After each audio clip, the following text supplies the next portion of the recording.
What causes inflation? Before we do this, we must first define the term. So what is inflation?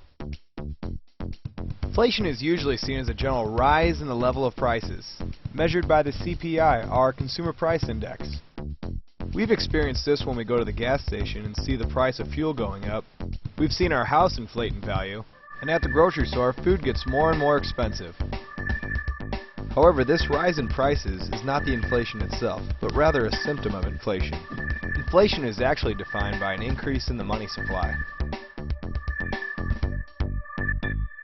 Now that we've defined the term, what causes this increase in the money supply? To do this, we need to look at a nation's central bank. In the United States, it's known as the Federal Reserve. They are the ones with the power to increase the money supply, and therefore responsible for inflation.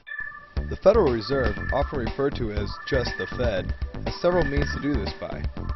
One of the main ways it does this is by lowering the interest rate. So how do interest rates work? It's a simple case of supply and demand. The supply is savings, and the demand is people, businesses, or governments wanting loans. If people decide to save up a lot of their money, banks are willing to lend at low interest rates. If there is a low level of savings, it's going to cost more in the form of high interest rates. This is where the Fed comes in. They have the power to artificially lower the interest rate. In order to fill the demand for these low interest rate loans, the supply of savings needs to increase. This increase in the supply of savings is all newly created money, all of which increases the money supply, and that is what causes inflation.